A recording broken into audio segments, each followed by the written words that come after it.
Hi again, Henry Byer here with Strong for Life. In this video we'll be doing our part 2 of jump training. So this jump training series has 4 parts to it. Part 1 was box jumping, jumping onto a box with 2 legs or 1 leg. Now we're going to be doing basically hurdle jumping or hurdle hopping, and we'll be doing it with 2 legs as well as 1 leg. Jump training is excellent for developing power and strength in your legs, as well as developing power development, or what they call rate of force development. So being able to get quicker in your jumping, which will aid with agility, getting off the mark in sprinting, or getting a step on an opposing player in a sport, or just making it easier for you to jump out of the way of a moving bus.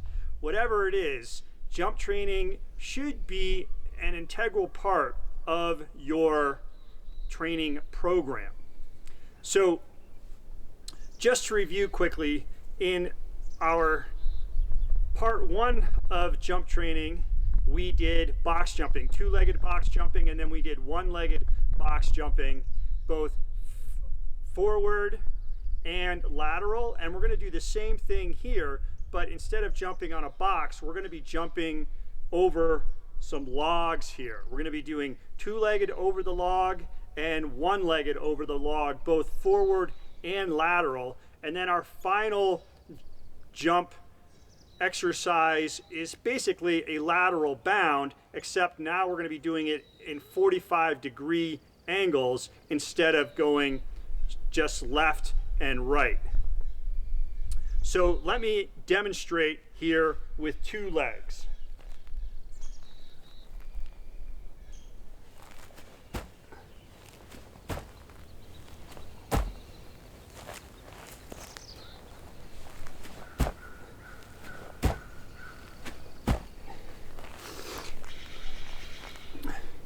What makes the hurdle jumping different from the box jumping is that you actually have an acceleration phase as you come down to hit the ground again.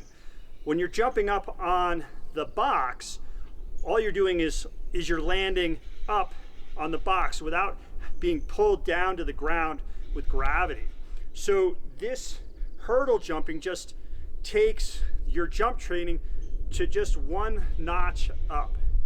You'll also notice that what I'm doing is I'm not immediately jumping after I hit the ground. So this jump training is a jump and stick training.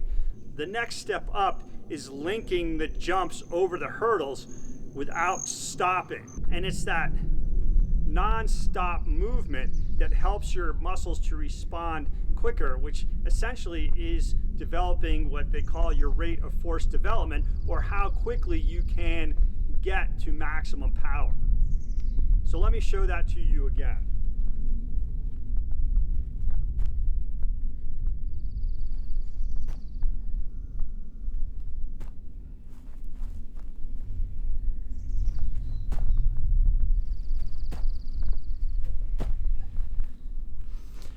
You'll also notice there's no initial movement like dropping down into the squat for this. It's still only the arm movement, and we're going into the jump from basically this still position. Now I just showed you the 2-legged hurdle. We can do this 1-legged as well.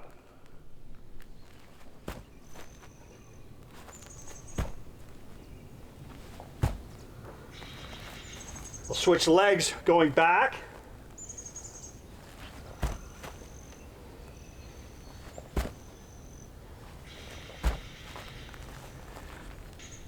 Okay, so that's a straight line hurdle going forward. You can also do it going laterally, so to the left and to the right. So let me demonstrate that. Starting with my left leg.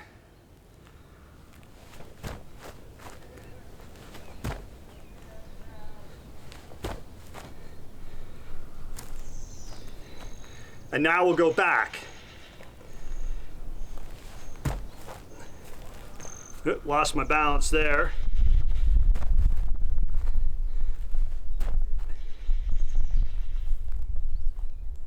Then you would repeat with your left leg, or sorry, right leg.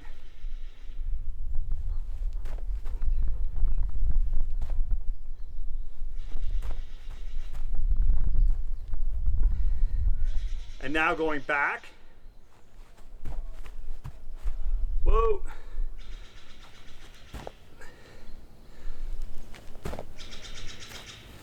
Okay, so when using single leg, you have to go lateral. So on my left leg, going to the left, and medial on my left leg, going to the right. And you would do the same thing with your right leg. So medial for your right leg is right leg jumping to the left, and lateral is,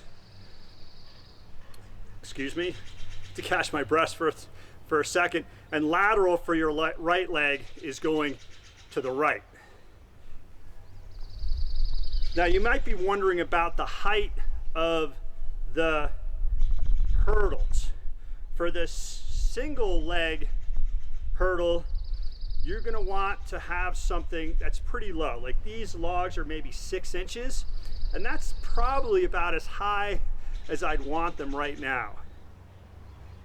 With the two-legged hurdle, you could go as high as what your box jump was. So let's say your box jump is 12 inches from phase 1, then your hurdle should be about 12 inches high too, because that's how high you can jump up, and then you're getting that acceleration as you're going down. But you could always start lower, like I am, and then move on to higher hurdles once you get used to the hurdle movement. The last jump of this series, so the first jump is two-legged hurdles. The second one is single leg hurdles going forward. And then the third is lateral hurdles on the single leg. And the last one is single leg bounds at a 45-degree angle. So I'll step over here, and essentially you're going to start and hurdle forward like that, and then hurdle to the next side, and again like so. And you would just continue doing that for the prescribed number of reps. So now that I've brought up reps, how many reps are you doing? Again, with jump training, you want to limit your total number of weekly jumps to under 100, or what they call foot contacts. So each time your feet or foot hits the ground, that's a foot contact. So the general rule would be, with your forward, your two-legged jumps, you're going to do basically sets of 5 with that. And with the one-legged jump, you would want to work up to maybe sets of 5 at a time for that. But remember, your left leg, that's, if you're doing single legs, you would, when you do your left leg and your right leg, that's 10 foot contacts. When you're doing two legs, 5 reps would only be 5 foot contacts, because they're happening at the same time. Let's just go over these reps again. When you're doing your double leg hop like that, 5 reps is usually good per set. And do like 3 sets of 5. Single leg like this, 5 per leg. And then you would do 3 sets of that. That would be 30 foot contacts there. The single leg one is a bit different because you're going in both directions. So really, you would, with your left leg, you would go 3 in one direction and 3 in the other direction, and that would be 6 per leg. And then you could do like 3 sets of that, of those lateral, the single leg lateral hurdle hops. For the lateral bound, 45-degree lateral bound, you're going to do, again, 5 per leg. So 1, 2, 3, 4. So you go about 10. And if you did 3 sets of that, that would be 30.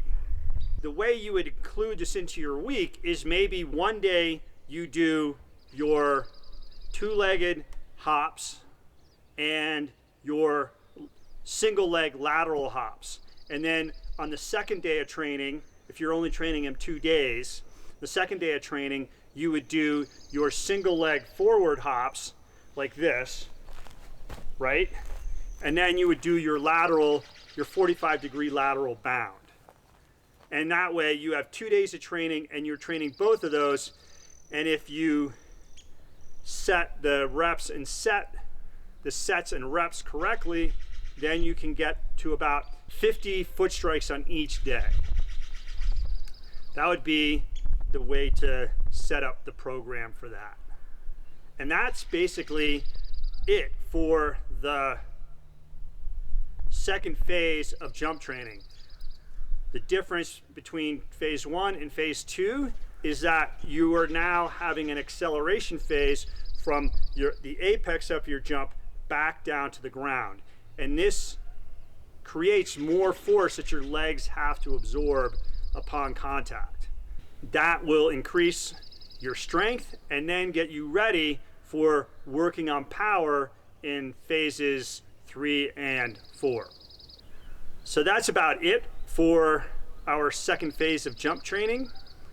If you have any questions, please let me know. And as always, thanks for watching the video. We'll see you next time.